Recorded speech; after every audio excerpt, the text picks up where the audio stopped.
One cool mechanic in Celeste is how the dash works. Dashing in Celeste is essential for traversing through the tricky levels the player faces.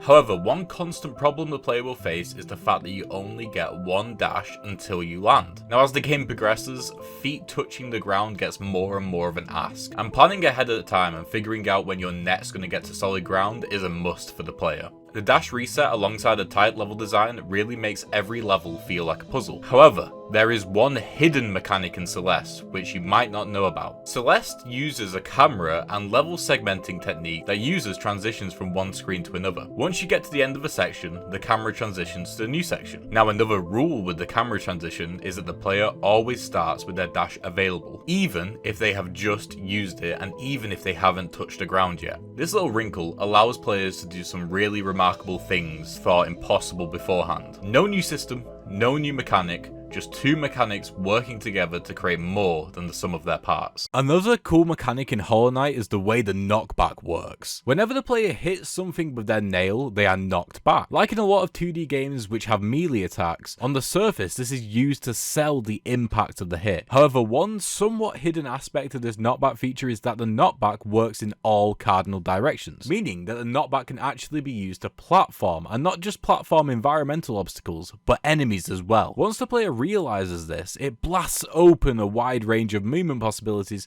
when exploring and when in combat. This is truly a cool mechanic because it simply applies a bit of force to the sprite, but in actuality it adds so much more to the gameplay experience. This is the type of mechanic every dev should strive for. One cool mechanic in Paperclay is how you can unfold parts of the world. Paperclay is a collectathon platformer with a cardboard and origami aesthetic. The hero mechanic which marries the looks with how the game plays is the buttons or knobs which unfold either objects or entire parts of the level. The ones which unfold large areas are purely for looks pretty much, but the buttons which unfold objects or platforms enhance the platforming gameplay as they are on a timer which ticks down, meaning the player has to run over to the newly unfolded platform and use it before it folds back up. A very simple mechanic, which is more technically impressive than anything else, but what's cool about it is how synergistic it is with the visual style of the game. One cool mechanic in Armello is the win condition. Armello is a digital tabletop game where the aim is to be crowned the king in one of two ways. Either the king dies of natural causes,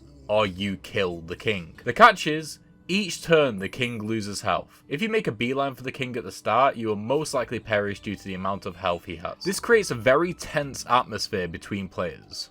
Who is going to strike first? Will someone take a punt on killing the king whilst they have 5 health, 4 health, 3 health? This really encourages the players to keep track of what every other player is doing each turn, making sure they aren't getting too powerful, and if they are, try to sabotage them or beat them to the punch and kill the king before they do. This very simple mechanic, which essentially ticks down a variable each turn, adds so much more value to the game compared to the amount of time it would have taken to implement it, which is why it makes it such a cool mechanic. One cool mechanic in Blueprints is the way the terminals work, specifically the security and the laboratory terminals. The security terminal does two really cool things. It allows the player to 1.